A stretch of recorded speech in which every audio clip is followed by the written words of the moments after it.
Fight for one day you must pay it. See, I come from this thing, I last lady, you know. The G, not to be seen, you must very know. The man who got home, I was the best way to do. Who got home, I was the best way to do. But I'm here, I'm all on my suitcase and heads. I'm here, I'm all on my suitcase and heads. Oh, Tony! It's 2022.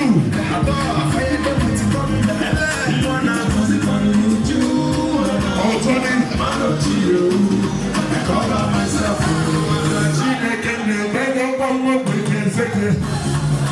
Thank you very much. Ladies and gentlemen, please, round of applause for DJ Jeff. Round of applause for DJ Jeff, please. Thank you. Thank you very much. Before I proceed, okay, I'm asking you, my wonderful brother, friend, listen, God bless you. Also, anyway, I'm coming. Let us welcome my colleague. Go ahead. Bukoni, amam attempt to acquire Quebec. I'm Sago Jono. Kuanaka, Munaka, I'm ready. I don't know who I hear. Kuana or Ayo, Ido. I have the chief master of ceremony, the MC. Bukoni, Nebu Hogan, I'm a born. Only because of our with him, I'm open. Oh no, then the same here. I'm Prince Kiss Akuti. Bikoni, DJ, you're able to have a Diana game. Bikoni, I didn't know someone who here today.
Chief Barrister Ekeloma Chukwu, only the General Secretary Mbaise New York. Because give her a round of applause and endorse that come on here.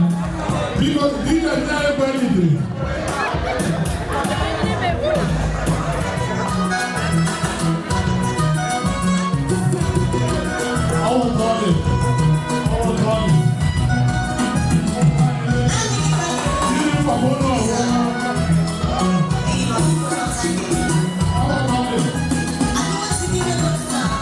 The law is under. Chief Dr. Law Sunday. Chief was under. We don't want our names. For our governorship after our people say. He can call. He said, very good. Chief Law, not the business. Chief was under.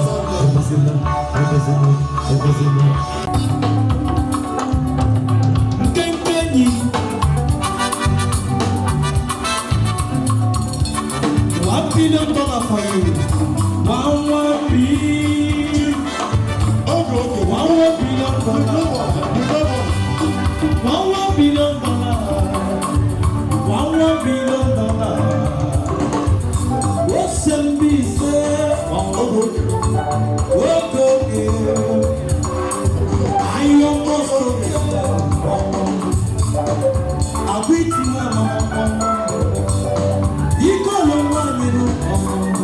Honorable Chief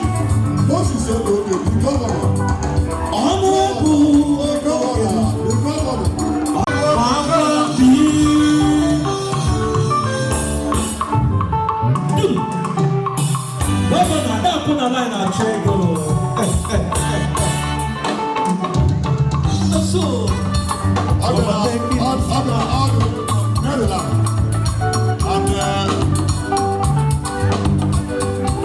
he's the brother-in-law to the president. All the way from Maryland. Please, can I bring to the head table Chief and Lord John Obaja, 1 that is Chief and Lord John Obaja, 1 that is Chief and Lord John Obaja. Adakuna line na chego. Can I bring to the head table Chief and Lord Obi-Igbo Chief and Lord Obi-Igbo They be one get out of the one. But I don't know. Chief and Lord Adakuna line na chego.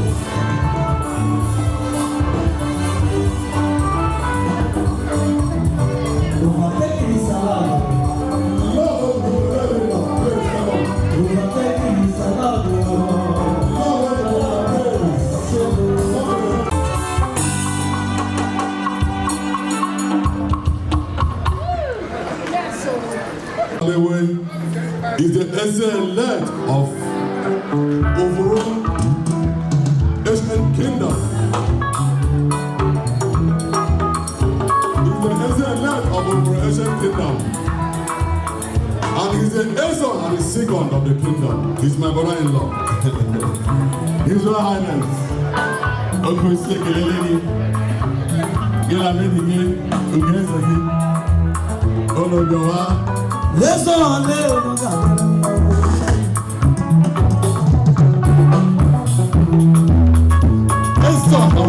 The second. Eso hawa nule onyo wa gadere mo. Eso had a second. Dog at the man. Table, high chief and chief. Okay, chief, once you go down.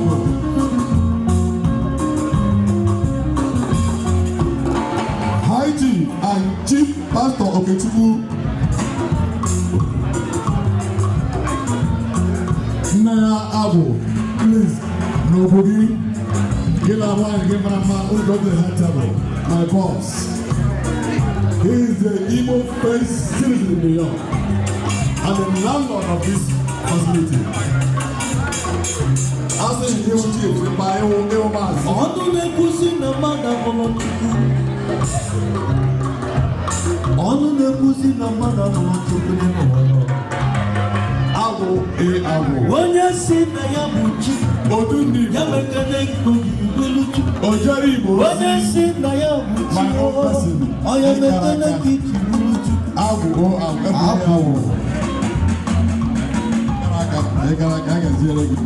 Mama.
We go over one in this. Oh, so we can have a president and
the head table, please.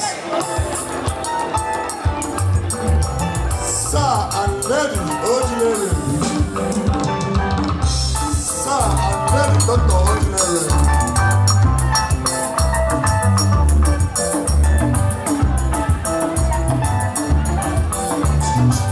Akucheri, Pere, he never came back on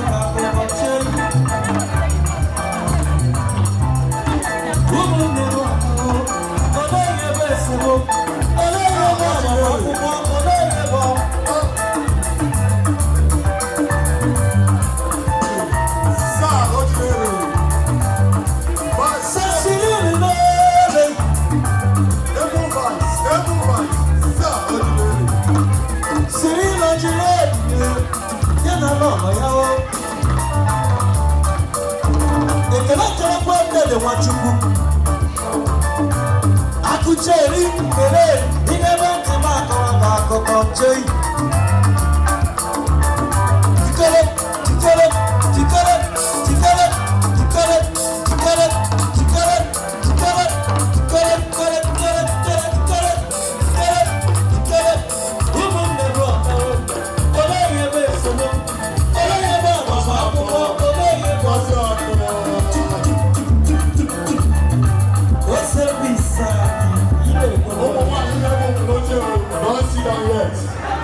Please, I recognize. Oh, China, come on.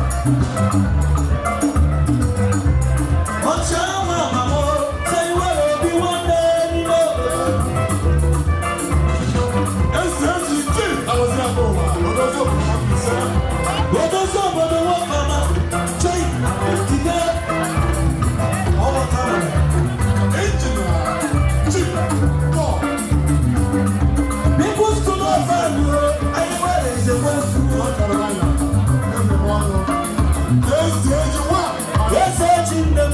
Say, you got it, you got it, you got it, you got it.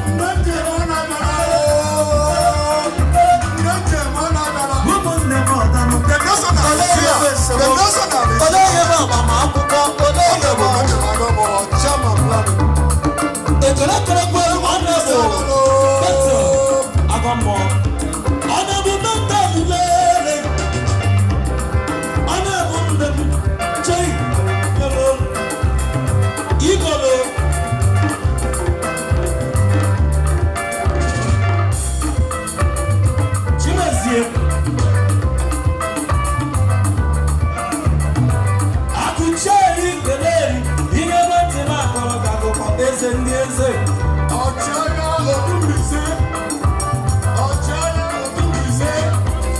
ọchịagha nwa mama mmadụ ihe bụ esemokwu ole ihe bụ agbamakwụkwọ ole ihe bụ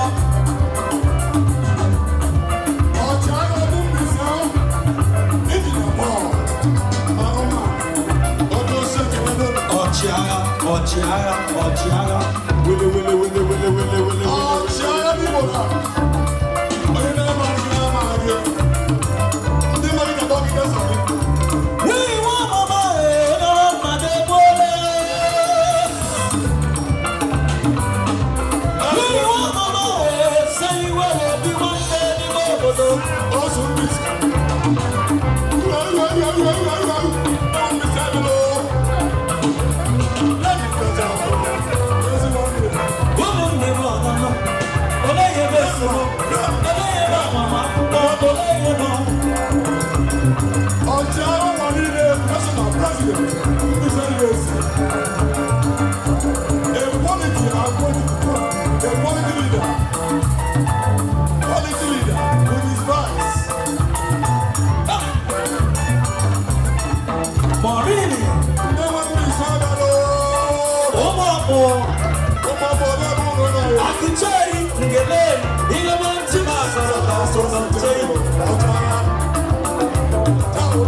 kulite ọtọ ka nsọpụrụ Chineke kulite n'ọtọ ka nsọpụrụ Chineke.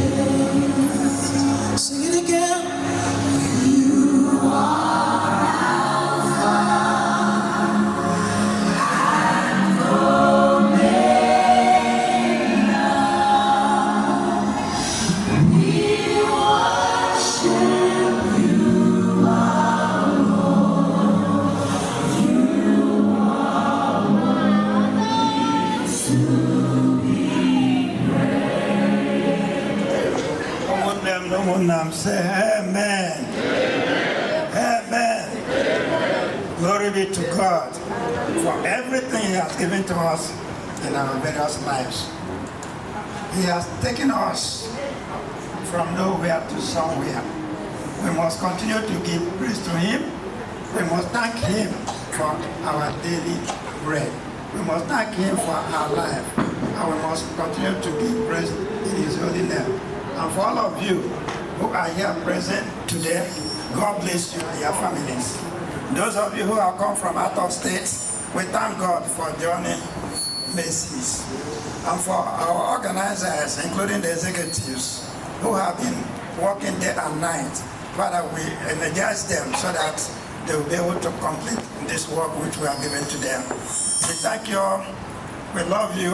God bless each and every one of you. Thank you. Praise the Lord.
Please quiet, please, and listen attentively, please. My name is Obi. Today we are here to present you a poem titled, My People, My Family, My Strength. My people, my family. Our culture, our pride. Our home, our sanctuary. Inheritance is our strength, our undivided attention, and our nation's colors. Our history makes a path, gazing in awe at the memories, cultures, allowing us to travel across time. Galleries, museums, and libraries show me the pain, loss, and scars we have on behalf of others' opinions. Our language outlines ourselves. We talk to ourselves with it. Culture is an intergalactic of our generosity.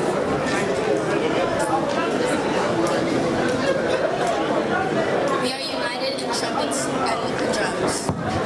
Singing like the birds in the morning with hope and passion. An ancestor joining us in tune. Cultural Day will make us one, and life joins us with happiness. The hard work of our ancestors will never be put in vain. I carry pride and strength in my name.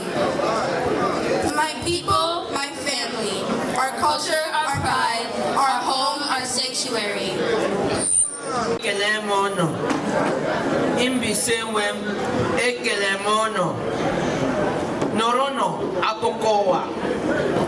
Asị m ka ihe ọma mere onye mekwara ibe ya. Oji ngaji eri chetakwa ndị ji aka. Onye unu na-anụ olu ya bụ Ikechi Mbalewe n'oge ndị Igbo na redio iri ji ọhụrụ ndị Mbaise na Amerịka.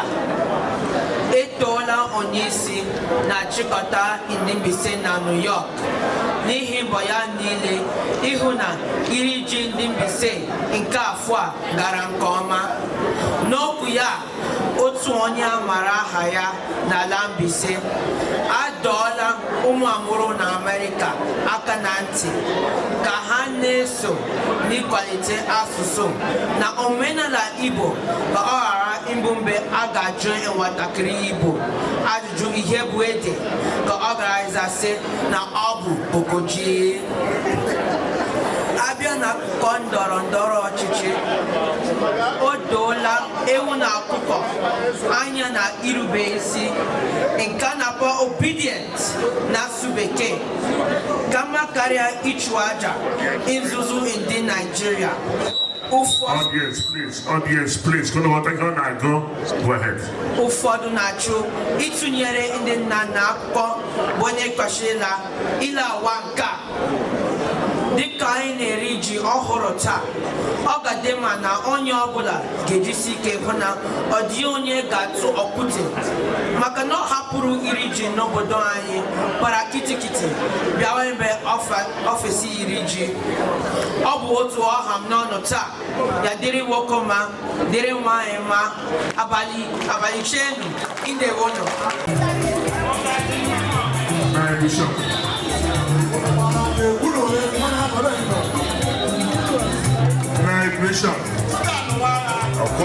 Last week, I even had a man to 2 men a hall here. For the mother, I jump so morning. Yes, you're a man of it. Oh, it's over. Man, I don't be said. Honorable, my chairman, Mbaise Association New York.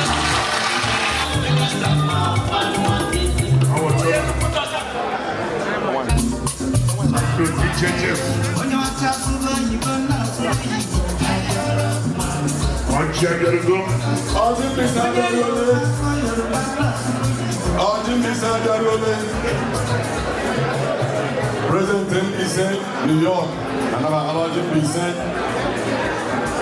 Yeah, I would know that.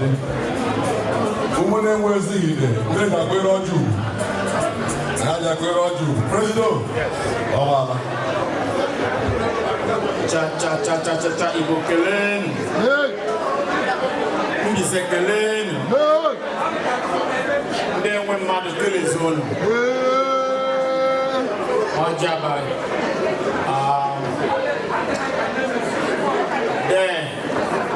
De na dela no sike.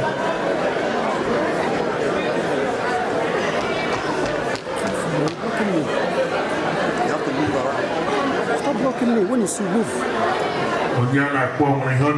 Honorable High Chief Sano Sike Mahana Sike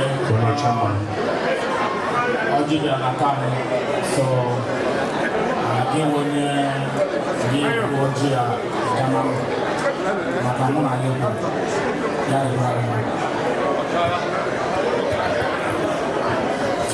Igbo Mamaro Money Sonny Ojim Disabela Hello Umo Alekana Ojio They won. Yes, High Chief Uno Tutroku also Jabila. Ezembalewe Ezembalewe here. His Royal Highness Ezembalewe. The Bajim Disa.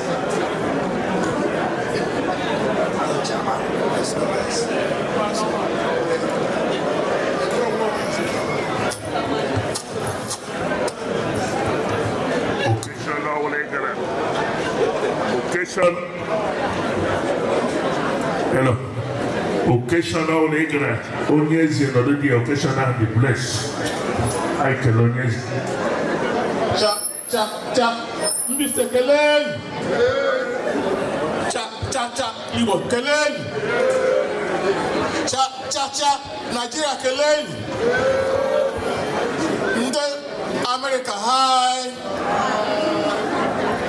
Because them be say with the logic. And the authority nejaga idea apology aga nama and don't want to say you late. I wait to the paraji agawa. Hemga the opians biko dovi abrane them be say with the lodging and then maybe just unabelani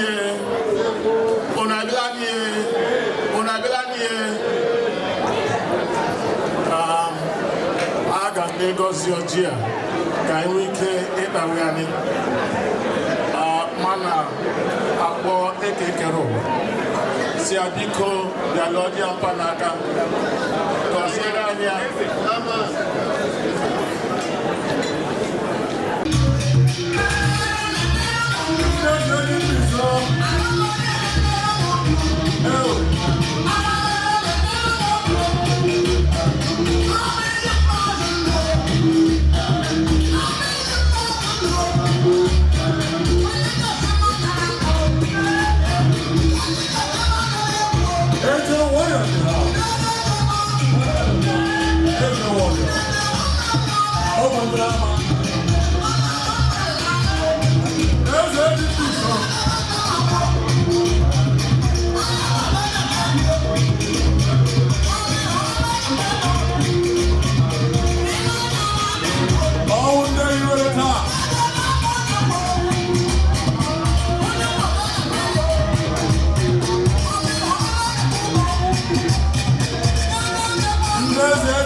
so. What's the matter? Who is the man around here? What's the peace? I'm going to go to the other running Chairman Committee.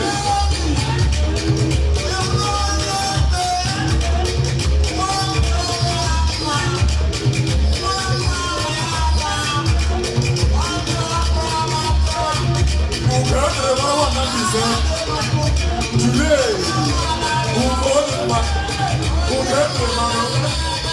everyone never wrong.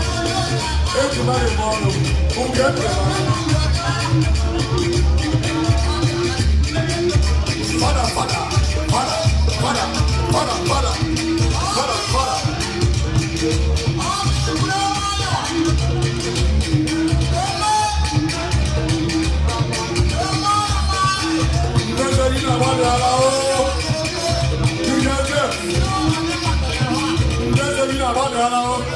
Una para Nze, uno do ara inji ka eri. Hey. Oh. Bigo ese tigem, daga zero.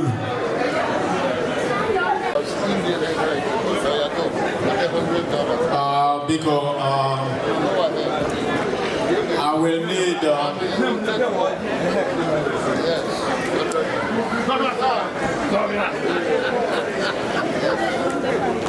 I will need your attention, please.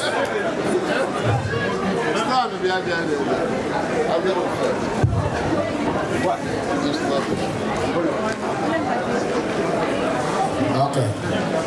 Mr. Chairman,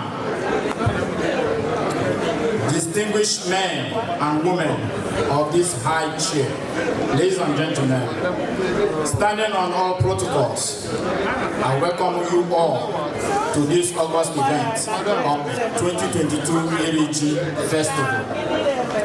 The New Yam Festival celebration in Mbaise and various parts of Igbo land to mark the end of the farming season.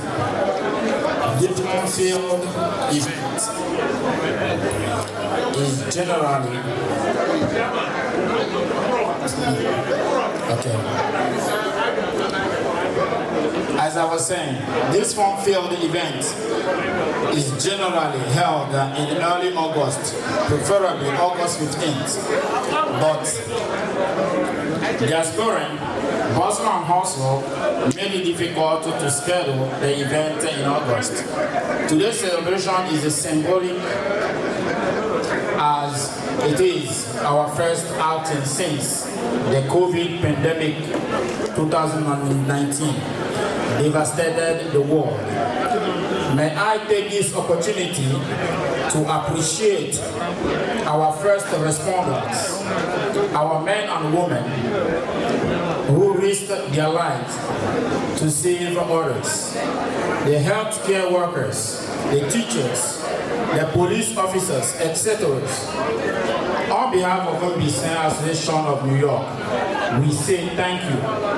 May I also use this opportunity to say thanks to our children for their patience and resilience throughout the trying time.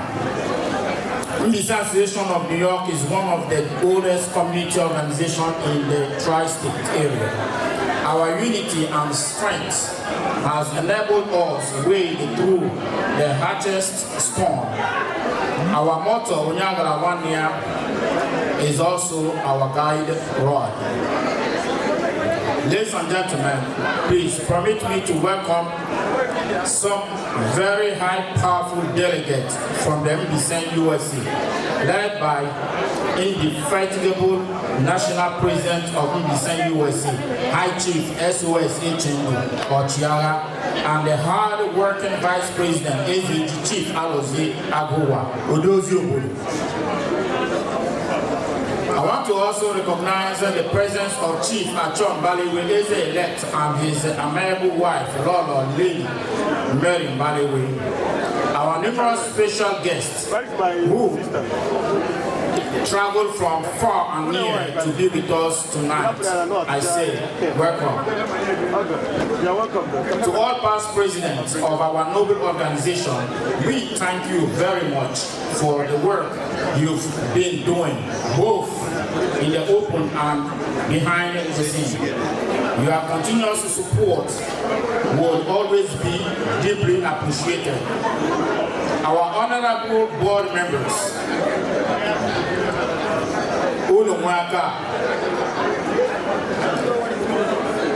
to the members of our executive, starting with our Vice President, Sir C.Y. Ojile, Barrister Ekeloma Chibu, our Financial Secretary, Dr. Mrs. Patient Onyebora, our Treasurer, Pastor Martin Diala, our PRO, Engineer Kingsley Anyawu, and the last but not the least, our Provost General, Prince Godson Ngozi Zosike.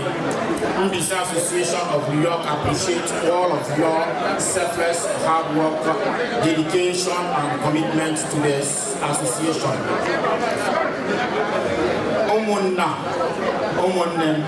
My brothers and sisters, friends and family, today's event is the show of an epic proportion that is manifesting before your eyes.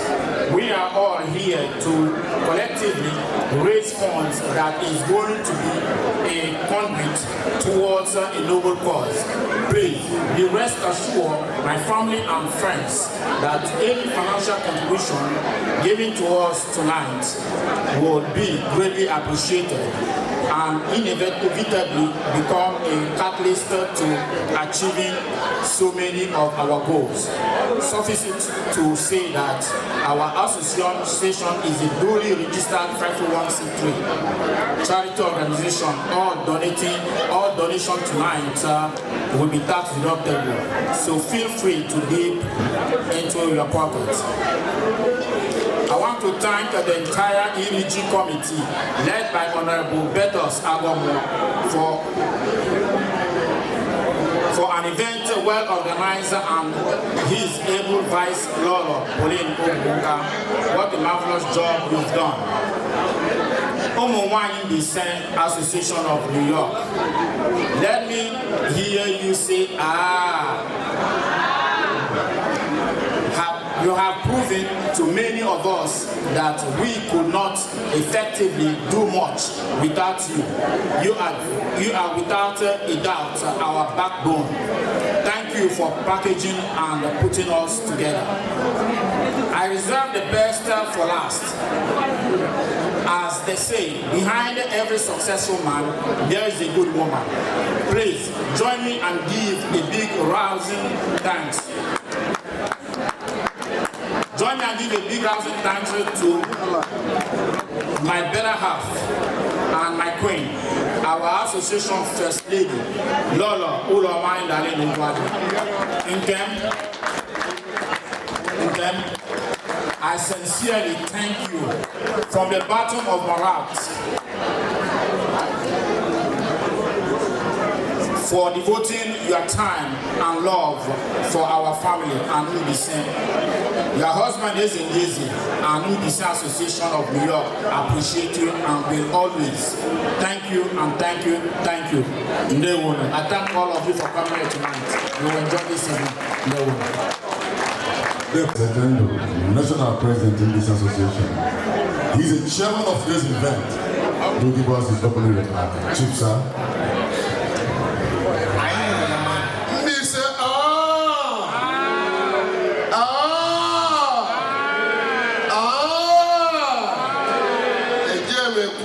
Making a noise.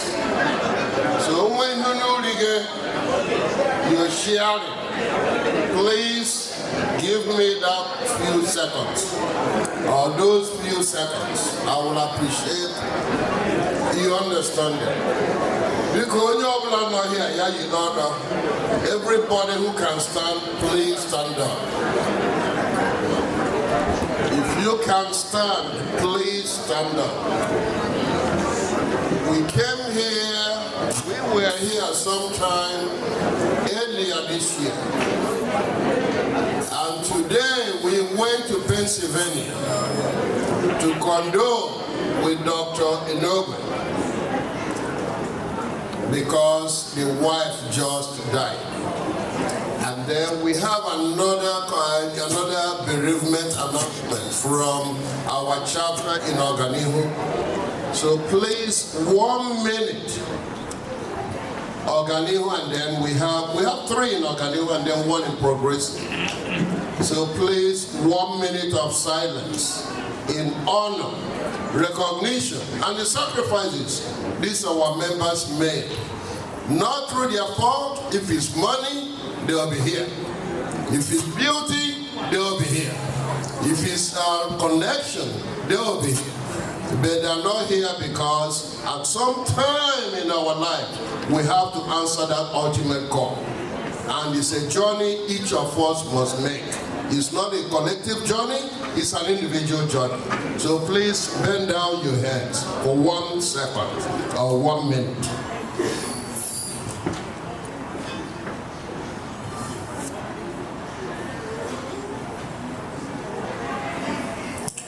May the soul of Victoria Noble and the souls of all our members and all those who through and by the mercy of God are no longer here with us, may their souls rest in perfect peace. Amen. You may sit down and thank you for the honor.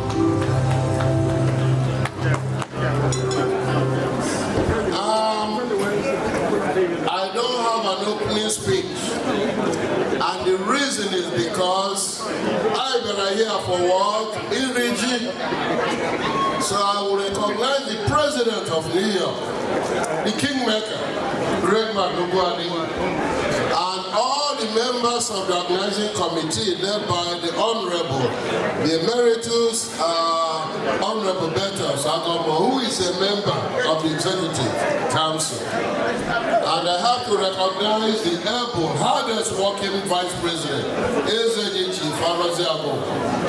And I will also recognize my own President of North Carolina, Engineer Paul Ono. And of course, behind me, President O. You can get up so that they will see you. He is the 3rd president of Mbaise USA. Dr. Lawrence also will recognize you. And every member, emeritus of Mbaise New York, you can get up, Honorable Ejike Emerosa. Please, these are the pillars of this organization. Thank you. And my own younger brother. Welcome. Members of the high table, I salute all of you, please. Everybody here. How do I go? I was here before to honor you. You have served us, and our great Lord will come to your rescue. Everything you are going to be restored in Jesus' name. Amen. Thank you. And our great in-law and my own brother, Doc, who does reggae. So, Irichi, it's all about what? Harvest of what? The new season and preparation for the next season. So my comment, simple. If you know something that is bothering you, something you're asking God to do for you, take 1 second now, ask God to give you that. Because harvest, in those days we used to go to the farm. Right now our harvest is what? Our job. Our harvest will be what? Our children. Our harvest will be what? Our companies. So all those things bothering you, take 1 second, ask God to please come to your what? Rescue. And then when you wake up in the morning, remember what you just asked God tonight. Ask Him again in the morning. Before you go to bed, ask God again. So you ask Him now, ask Him in the morning, or ask Him now, ask him before you go to bed, and then ask him in the morning. And we all pray that God will grant you all those wishes, all those requests, all those supplications. That's all we have to say. Because if you are sick, ask God to what? Cure you. You need children, ask God to what? Give you. If your children are a little bit stubborn, ask God to what? Help. If they are not doing well in school, ask God to what? Help. If you want your daughter, your son to get married, ask God to what? Help. That's what the essence of what? Harvest. I'm not here to go and tell you the history of harvest. Irigi, it's all there. You can Google it. You will get all the answers you need. But anything bothering you tonight, so far you're here, take 1 second, take 1 minute, take whatever. Ask God to give you that. And then, before you sleep, remember and remind God. When you wake up, remember and what? Remind God. That's all I have for you. We are going to have fun tonight. Everybody is willing. Your pockets are here. Your credit cards are here. We are going to support this chapter. May God be with you all. Thank you, Ochaya.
All the high devil, please join them.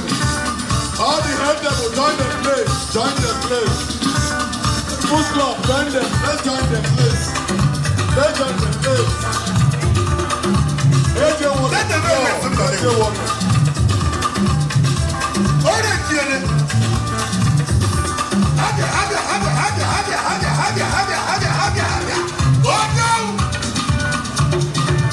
His very honest at John Madewi. There's a one autonomous community. Sacrist want to go. Yeah, also please so.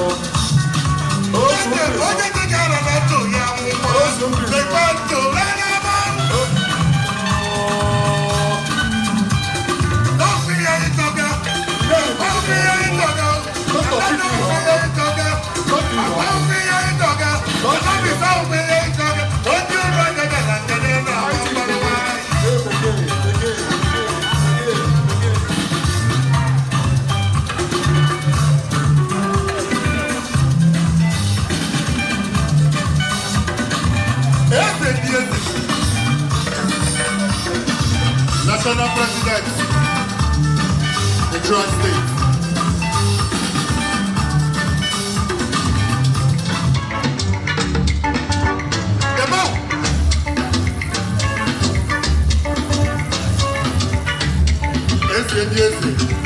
On your request.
Worker, AJ Warrior.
During my welcome remarks, when they are here, I will start with Obi-Igbo all the way from Texas, which is Dr. Felicia Ahona. Dr. Mrs. Felicia Ahona. She's in the house all the way from Houston. And also, though I welcome all our past presidents, I did not call them by names, which because only MCC Kenke. So, because permit me to welcome our past presidents, starting from Chief Emmanuel Anosike. He's in the house, and he's currently our board chairman. Chief Anthony Wakwe, he is in the house. Mazi Ukibu, he is in the house. Chief Ejike Emarozo, he is in the house. Honorable Betas Agomo, he is in the house. He is the committee chairman. Our past president, Mr. Bright Nedewa, he's also in the house. Because that's the 1 minute I requested from the MC. President, okay, I here, Rule. Onubia me to Nedeme, Kaibawanisham, Chade Borodo, Chief Ziggy, my man. I recognize and welcome to the head table Chief Sir and Lady Lolo Ima Idima. Of America.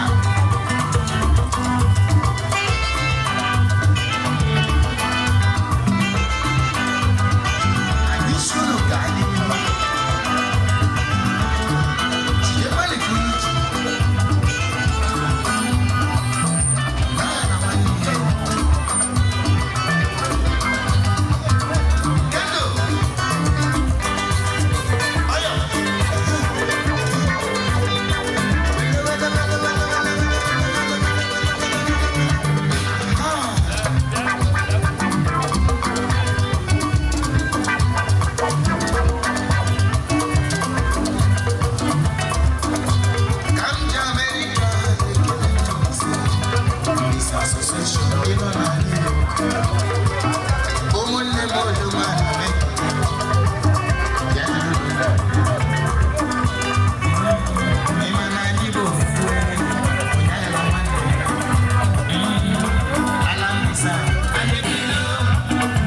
Mbaise Association New York.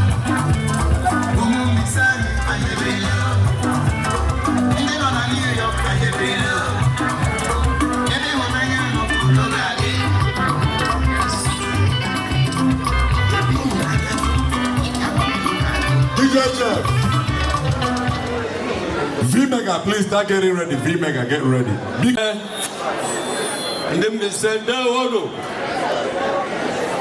cha-cha-cha-cha-cha, Mr. Khaled, Mr. Mod, Mr. Zon,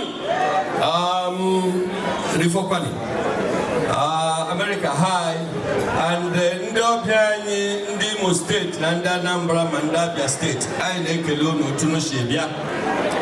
Where women are and then be sent ERG on the 15th of August.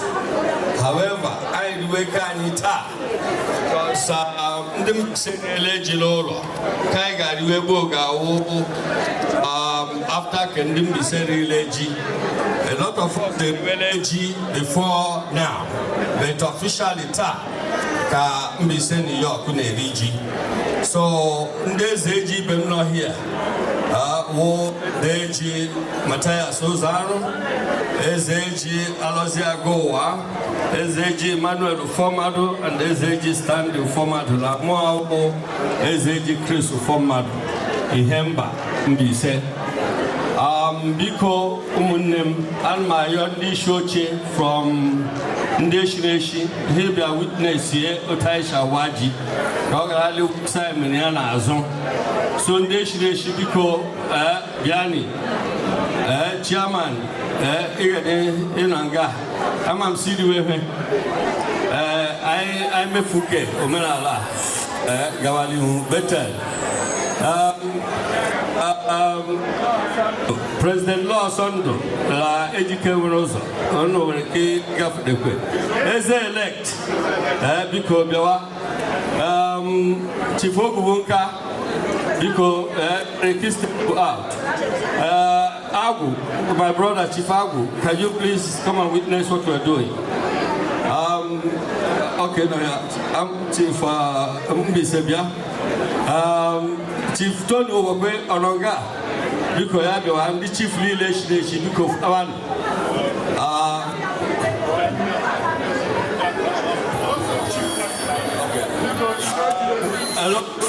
Chief Placid Agoa, SAG Placid Agoa, Lebino. Chief. Hello, Chief Placid Lebino.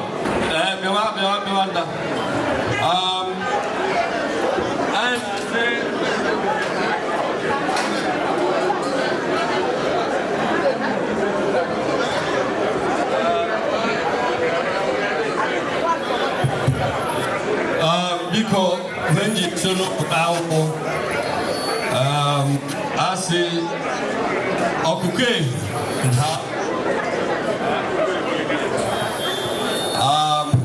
when I got the final,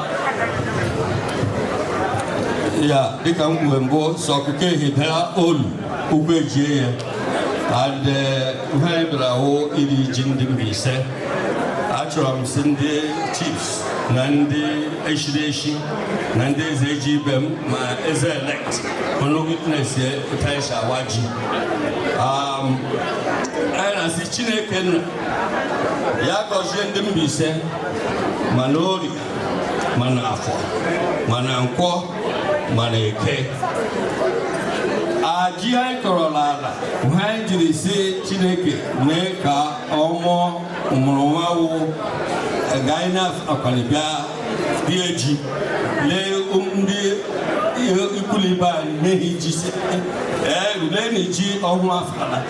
The title Joshi and Meven. How you usually say, I really anywhere before an image. So, Laha, Nze Ibem, and my say,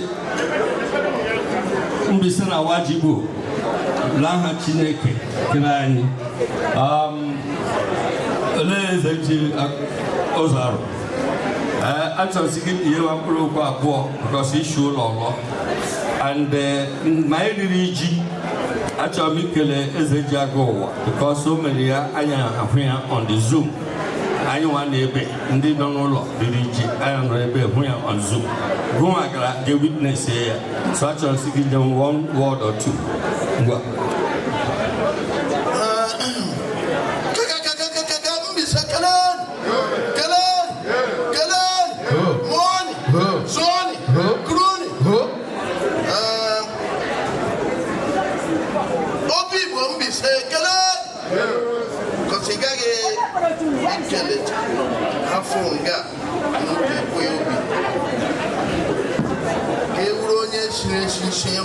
Obi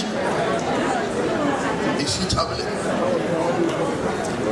so ngi na ebibe ongi na ezudo nga ndị Mbaise nọ New York na-eji ezudo aye mere njiti Obi Mbaise kele always okwu alara m je witness yo iri ji Mbaise ka afọ ndị ibe m zitere m sị m ga-adị witness ya na ọ dị mkpa ka anyị na-emekweni ebe anyị nọ anyị na-emekwa otu anyị ga-eme ihe n'ụlọ adịghị oke okwu nọ na ya eze ji Chris ekwudeli ya ọwụ ikele Chukwu na Mbaise ihe ejiri mara anyị wụ ji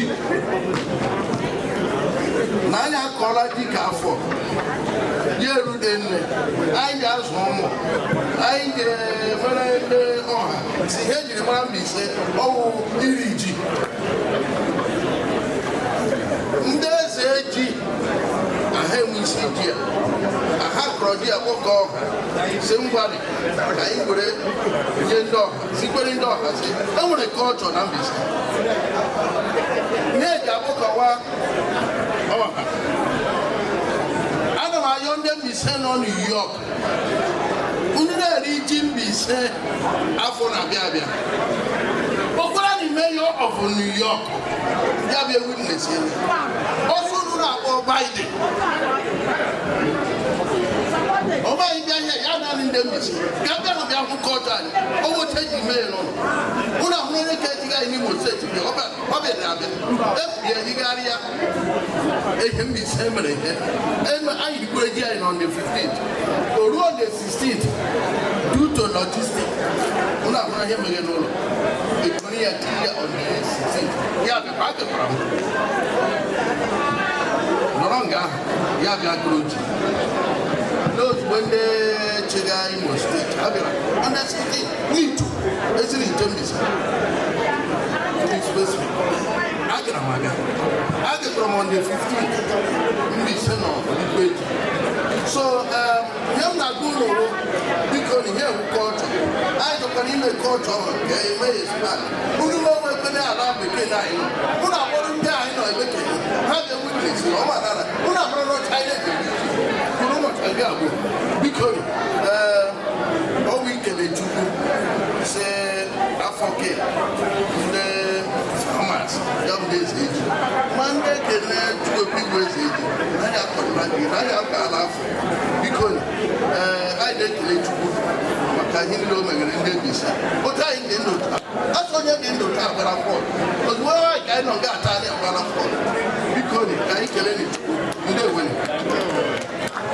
Thank you very much, Ezeji Ozaro. I want a guest Ezeji Shi Dallas or Ezeji Aloziagoa. I want to be in Mbaise in a brief. Mbaise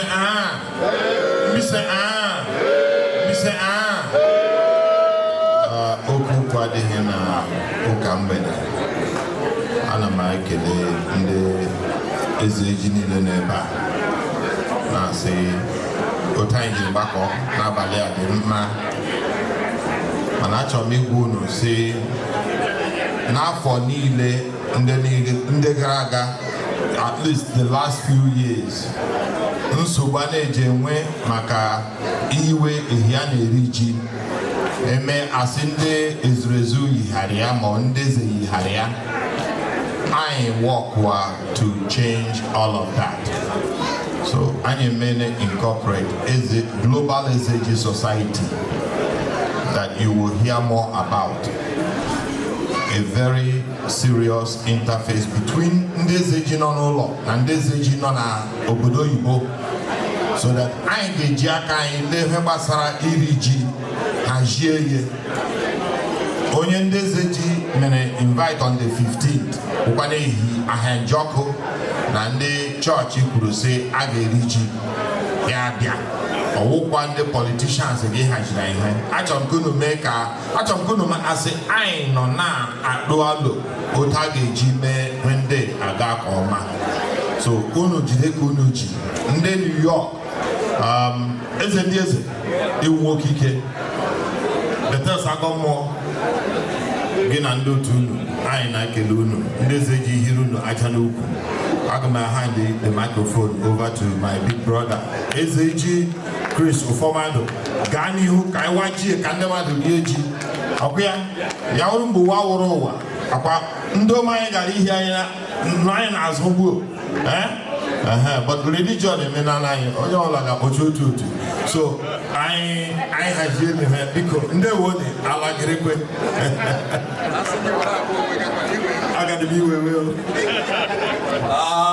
okay, orutela omume oge ịwa ji ana m akpọku Chineke si ya biko lee ọmụmụ Mbaise, lee ụmụ anyị, lee ndị nwanyị anyị na ụmụ ndị ka anyị mụrụ, si biko gọzie duo ha mee ka ha asị ihe merewo ihe gbasara omenala ọwụghị omenelu.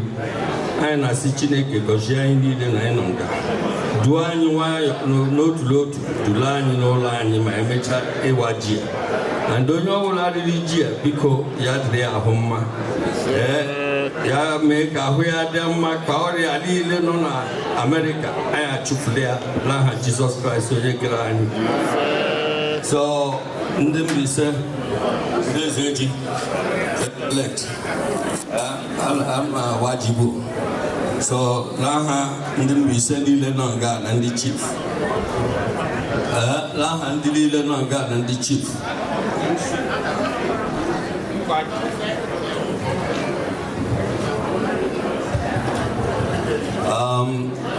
anyị agọziela ya, eze agọziela.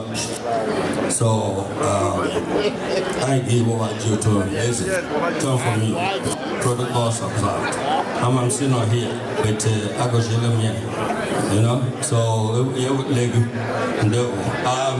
so like I said, laha ndị Mbaise niile nọ here na ndị chief, I'm atinye m ndị meji laha ndị eze ji nọ nga lekweni ji Mbaise.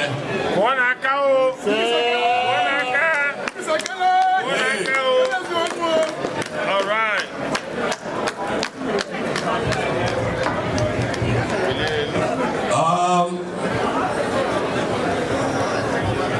Mbaise awalam ji and the slupeni and Guyonu. After that, ndị eze ji biko onye ọbụla wara ji, then ndị eshi abịa wara ji anyị rie ji ndewonu.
The Yam band, so can I be able to watch the different because they watch little.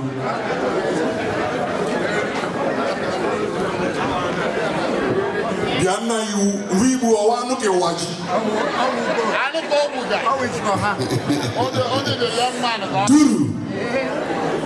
Where one young piece of give me here. Here did again and what do I wait? Order Bamba. Oh, in the lava. Here did again we had to go waiting.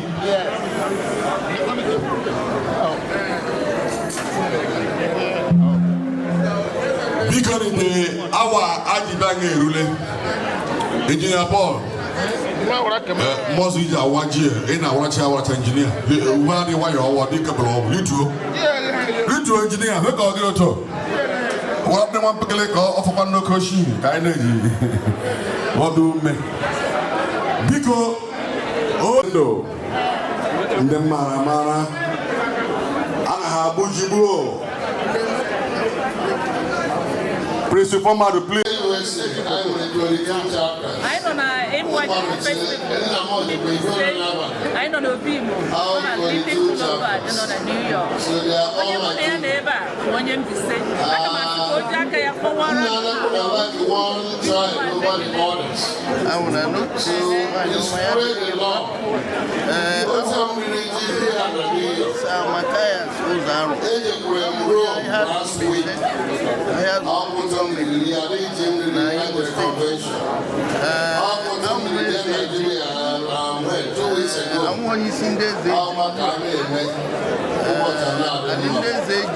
so America, but I want to I need to just here.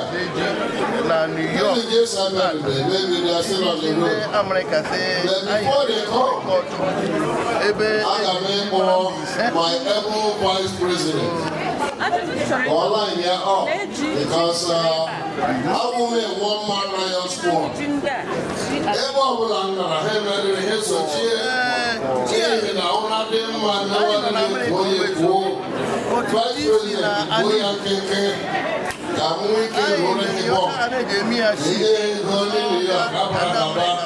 my phone will $1 $1. What if it is? I'll give you that bomb.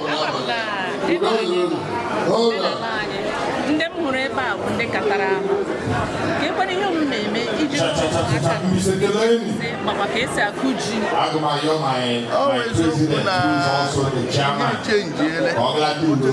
n'ala Mbaise taa enwere ndị gara n'ụkwa na-akọ ọjị ihe mere nwaanyị nọ na Amerịka ebe anyị na-enwe ha nwere ike ịkọ ịla na Mbaise taa agara akọ ọjị agara gị inwekwe ndị gị igbu eze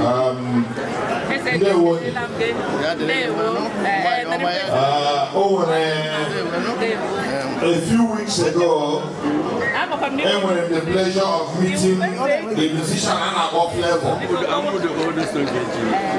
couldn't yes, sound like the milk body, so they like it the most. But we are only cash crop. One who give me that with him. More you will be but we are seeing our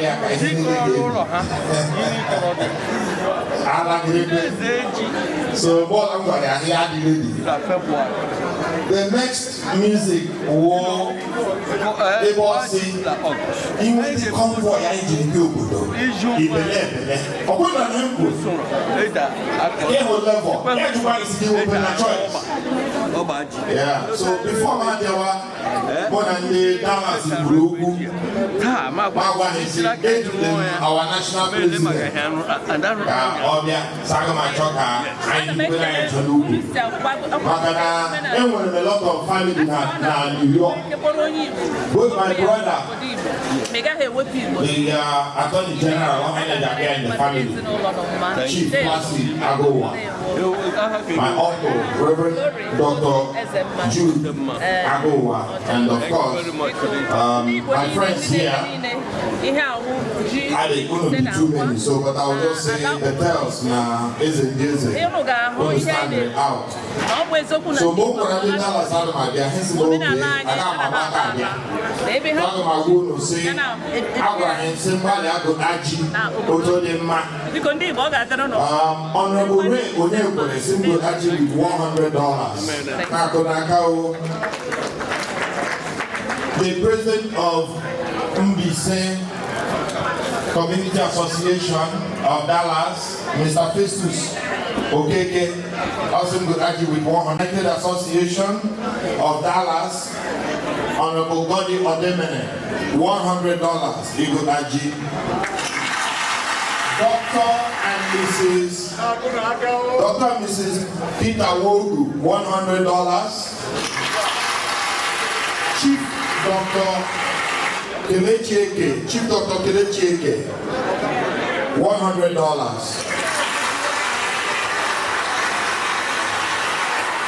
Eze Prince, Richard Machwabi, $100.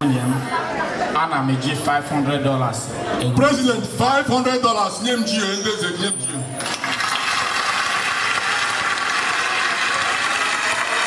Eze-ndi-eze, $500. Jigging na table, okay? The Vice President, Sir Singlo Jirere. I got me okay. You know, man, as the president of my boss. I got a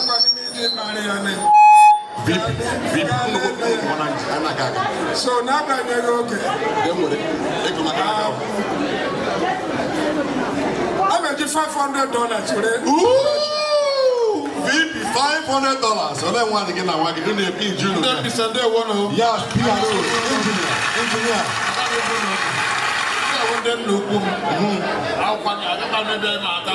Yes. I got me the sum of $300. Engineer occasionally $300. Secretary, that is the chief. General Secretary of our new village chapter.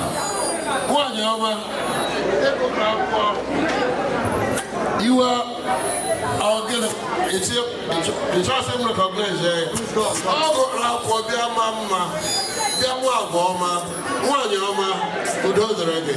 I recognize the Lord. You get the greatest honor. Udo. Thank you, sir. Thank you, my very pragmatic national president of Mbaise USA. My brother-in-law, your wife is my sister. Thank you. On behalf of myself and my children, I, Chief Barrister Keloma Wakego Chukwu, Neji $200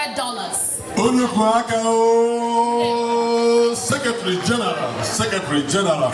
And what those of my entourage have done, I need additional $100 now support. Ojara, invest cash. Abumbiso, mega.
onye mụ na ya na ebe a onye na-achịkọta ndị Igbo nọ na New York ọ bụ Chief Abụ biko abụ anyị ekelela gị maka inye anyị ohere anyị kwere gị okwu anyị hụrụ na ndị Igbo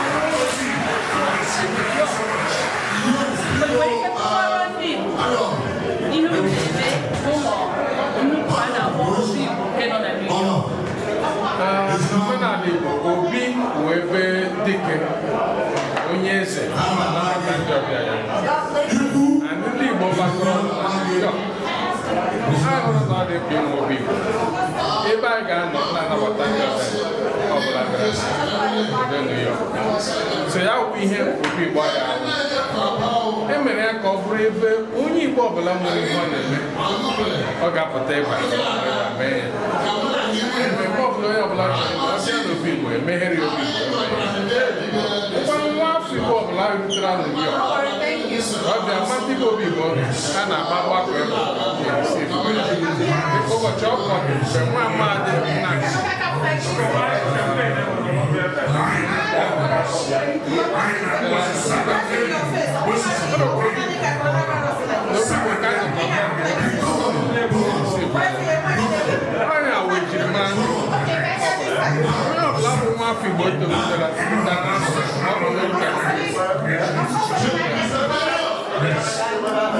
tolitere Igbo niile nọ n'ime ụwa ụlọ ga-ahụ ihe anyị na-ekwu na ọ bụ eziokwu na ebe ike kpọrọ onye isi okwu n'ala Igbo na ị gaghị eweta Igbo ịhụ na ebe ndị Igbo bịakwara ime obodo ndị ọcha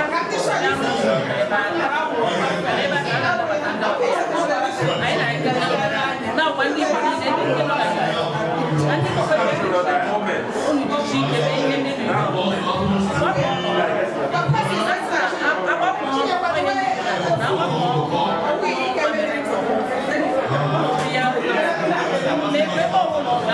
kwado omenala anyị kwado asụsụ anyị maka anọrụ n'Obi Igbo na ha na-akụkwara ụmụaka asụsụ ebe a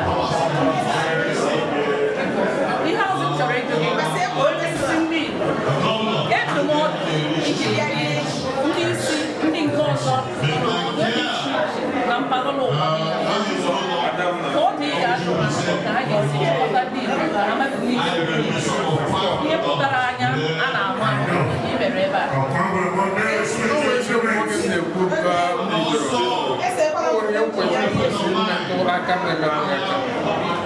na omenala ejirimara ndị Igbo ọ bụrụ na ha etinyeghị ọ ga-abụ ihe ọ ga-abụ ịchọwa ya echi gazi ọ bụ ihe a mere ihe ọ na-emekwa n'obi Igbo a na-agbakọ ndị Igbo niile ịba ka ndị Igbo na-eme mike ịba ka ndị Igbo na-enwe nzukọ ha and this kind of ụmụaka Igbo ka a na-abịa kọ maka ọ dị anyị mkpa ọ bụrụ na ha lụrịtara ọ ga-enye aka ka omenala anyị dịgide kara ifu maka ọ bụrụ na ya emeghị ka omenala Igbo ọ ga-amasị ka omenala Igbo anyị okwu nwekwanụrụ nye onye isi ọbụla bụ onye isi mpaghara niile ụwa bụ ihe ndị Igbo New York mere ka anyị chọrọ ka onye isi ọbụla mee na ebe ha nọ maka ọ bụrụ na collectively anyị jikọ aka promote omenala Igbo omenala anyị ga-adị mana ọ bụrụ na anyị ejikọghị aka promote omenala Igbo omenala anyị ga-efu nkwa na nkwa ka onye ọbụla bụ onye isi bụ ndị ọbụla bụ ebe ọbụla ị nọ ebe a mbụ ala Igbo echekwala mgbe nọ n'ala Igbo ị nwere ike ejikọ ụmụ ọnụ bụ ebe a ala Igbo jikọ ụmụ Igbo dị ọnụ agbakọ ọnụ ndị ụkọ ọgụ maka ndị Igbo nọ n'ọgbakọ ọnụ mere ji nweta obi Igbo onye isi Igbo ọbụla n'ebe ọrụ biko nweta obi Igbo na ebe ahụ nọ were ya ka Igbo nọ ga na-akpakọ kpọkọ ụmụaka Igbo ọnụ ka ndị ntorobịa nwere ike na-ahụrịta onwe lụrịta ka omenala Igbo ga-adị anyị ekelela gị jide ka izu na-ejisikere achịkọta ndị Igbo anyị ga-abịakwa ọzọ mgbe ọlụlụ ga-eme mmemme anyị ga-abịakwa bịa kwanyere onye ọma anyị ekele isi ọ bụkwa ọha m n'ọnụ gara ori ndewo onye ọma mụ na amara ụmụ nwaanyị ndị a jiri nwa nwa ihe ahụ ụmụ nwaanyị ise anyị mere emume Mbaise na Obi-Igbo nke nọ na New York biko madam aha bụ ọgbọdụ gị Chizubembale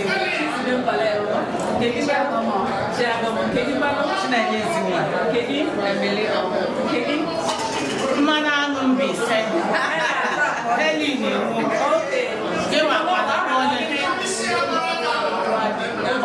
Akwụkwọ president anyị the one and only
Obi-Igbo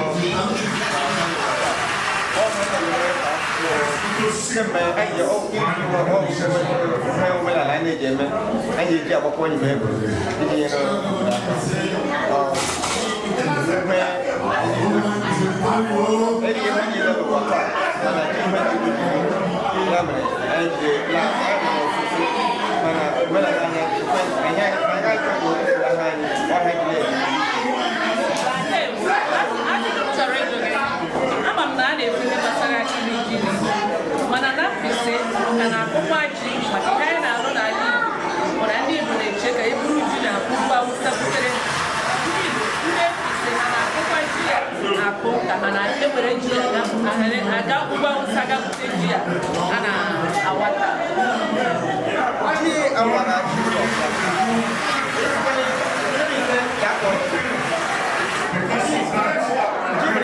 Sabia. Ojo akodo woni le. Mo ngi ba na ya ko ani ni ala ni. Ojo ade ba. America de membo. E ji shi Japan ko to America. Onyo bla o onye nwere no won ni bi ni de be no.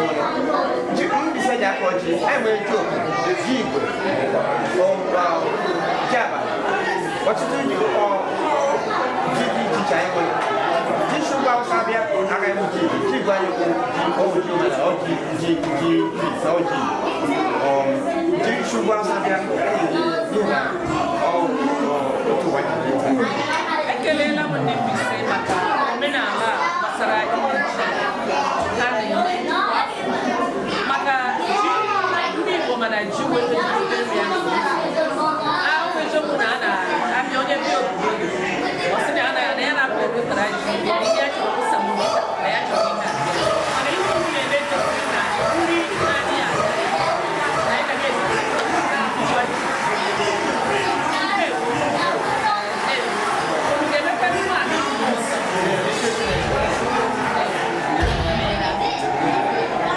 Igbo ndọba anyị ga-aga onye mụ na ya na ebe a bụ nwa Warrior onwe onye Igbo na-amaghị onye Warrior onye kwekwu Warrior mụ na ya na ebe a ihe agwụ ya ọ bịara emume ndị Mbaise mere na New York emume iri biko nwanne m nwoke ama m na anyị n'obodo Igbo ma ị na-asụ Igbo nwa Warrior aha gị kwanụ mmanụ ndị Igbo ahụ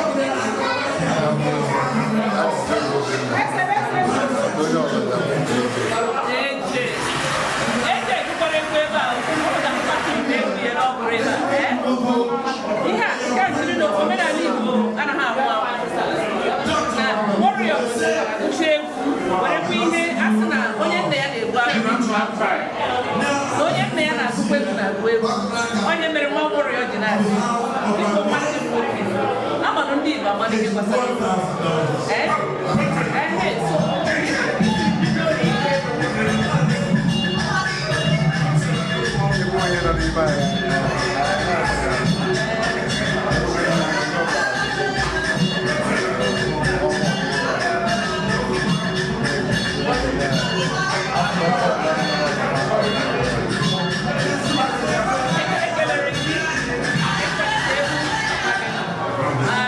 anyị na gị ga-ekwu ọzọ maka anyị ga-ewepụta ihe gbasara Warrior nna gị ọ bụ onye egwu ama ama n'ala Igbo ihe o mere n'ala Igbo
Imagine life without no money.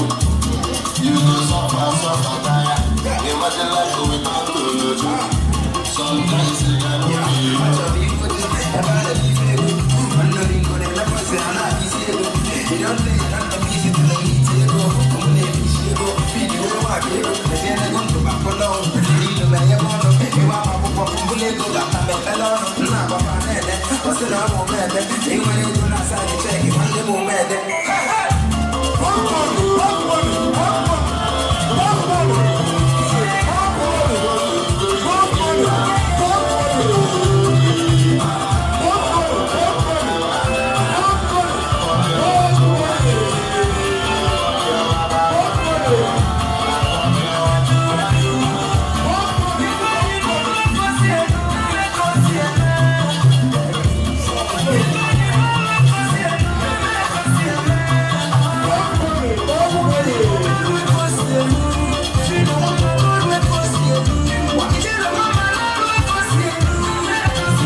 Yeah.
morning, we've been partying from yesterday until today. And this is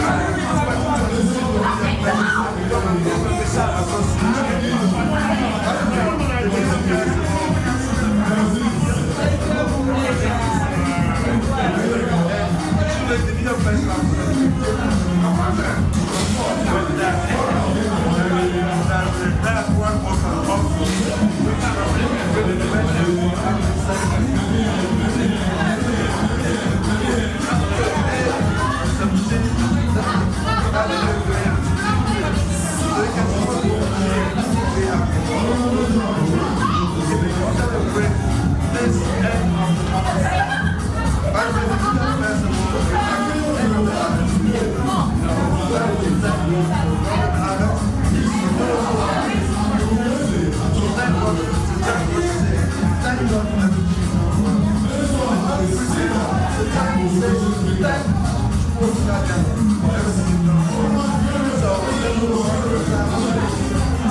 Honorable Nze Greatman Eze-ndi-eze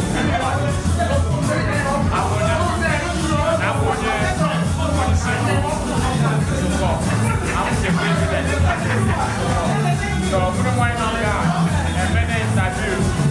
my national president, my wife, the chairman of this committee, so,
New York.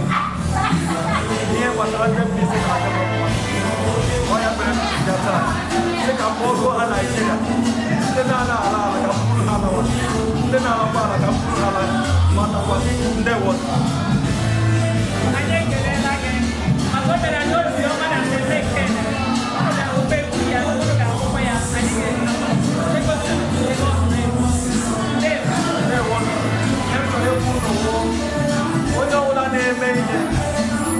America and beyond. It's all anywhere we never cultural music and domination boy. It's all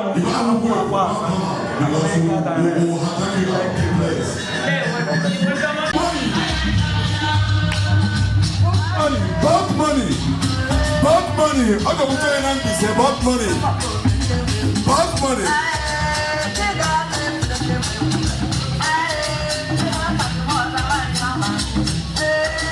one.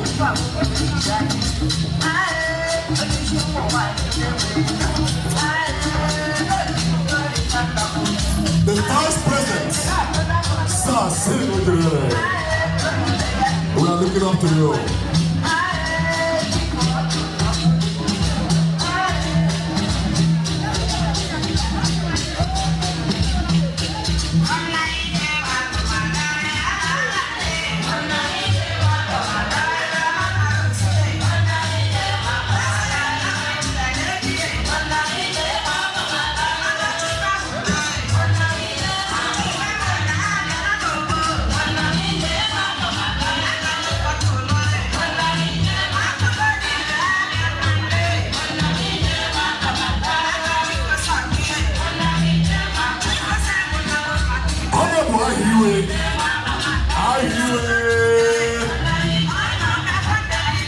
Dr. Chief Chris Ayawo. Are you not busy on what?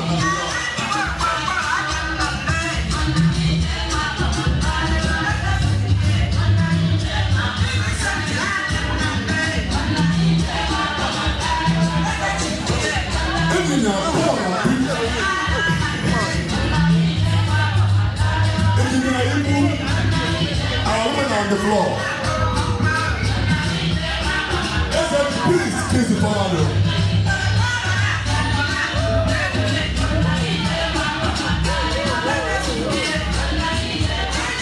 Come on now, boy. Engineer Peter Paul. Lady Monica Wadu, the leader of the group.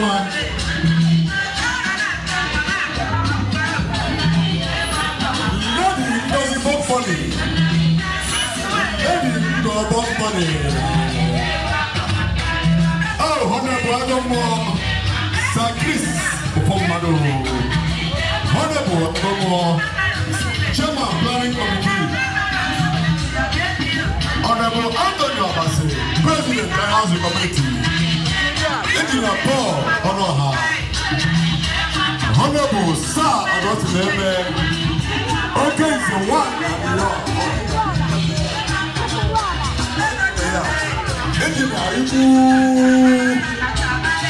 President New York, Teddy, like a jury. No, the governor. Doctor.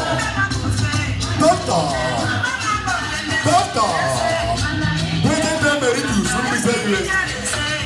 Doctor. Founder of Mbaise Medical Mission. Manano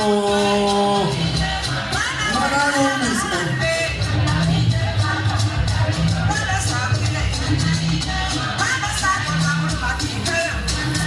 Ogogo Bunga, Elder, Ogogo Resident Community. Ejimam, Umuna Bodo, Agene, Sasiri Lojere, Vice President Mbaise. Again, any Ampadu, Lola Gudemba, Zimbabwe, again, Lady Dr. Ordinary, Lady Mahaboy Akonike, Engineer Chief Ibu, again, the governor, Moses Skobuke. Over my area!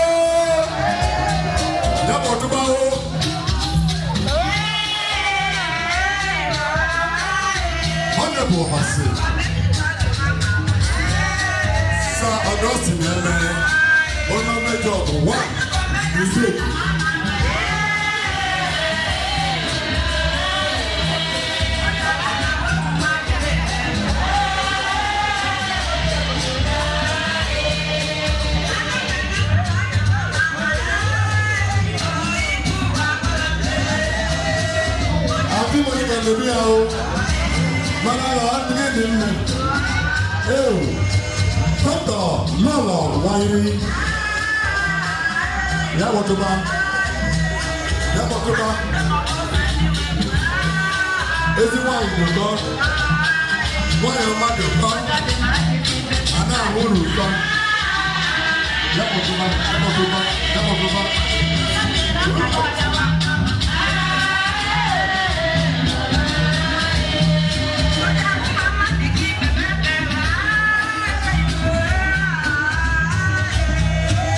Eze-ndi-eze,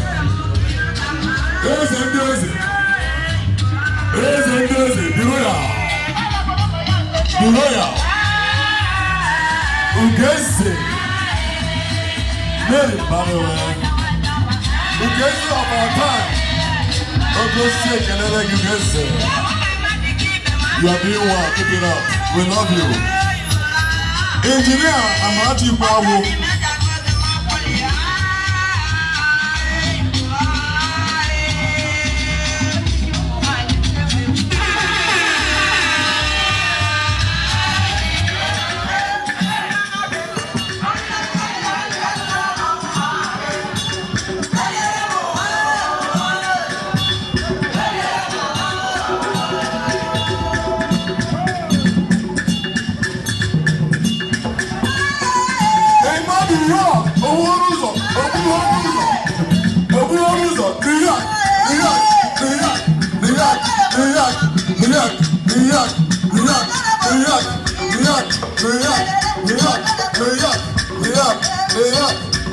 Obuhoruzo one, what you say?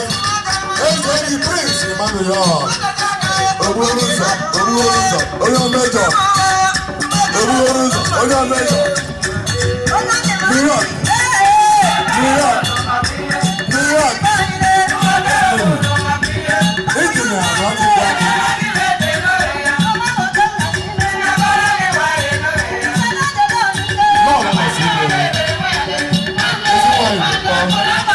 Just take a little wine in his hand. In conjunction with him,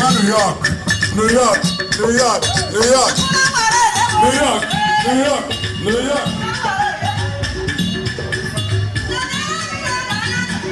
Oh! Not the laws of the world. Oh, engineer Ibu.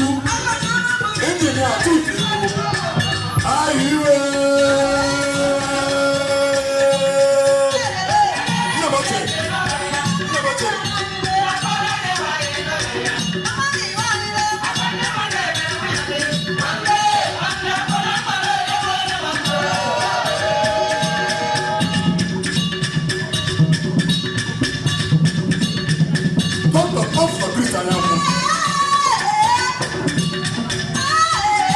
New York.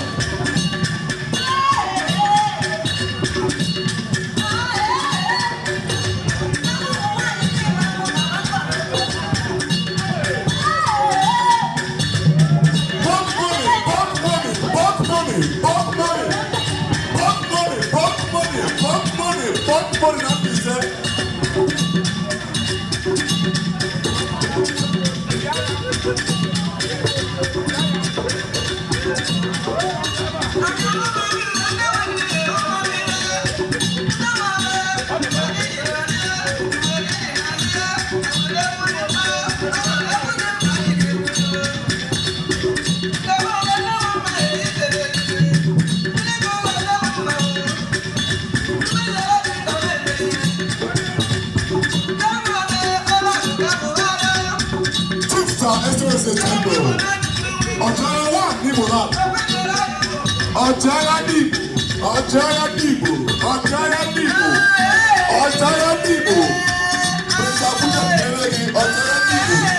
Thank you for coming, Ojaya.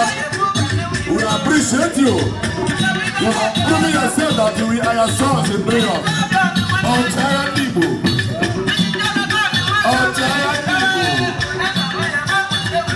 Chief Sir Eze-ndi-eze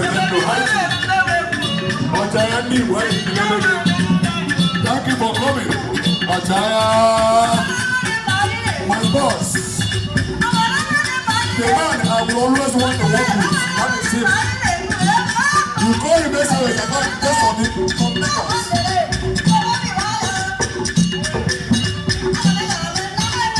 His Royal Highness, Ezon and the Sikon, Atom Marewe, Okofu the Sun Kingdom, Ezon, Honorable Leonard,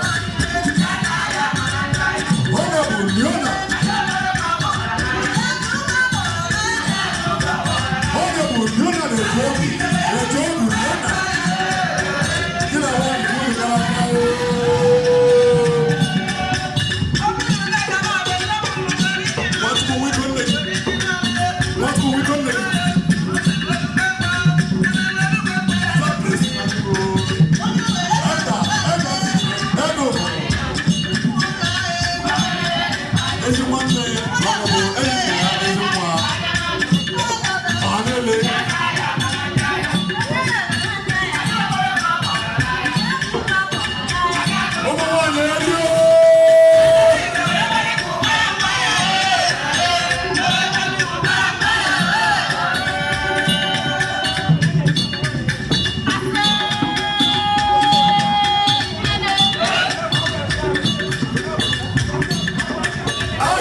Thank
you.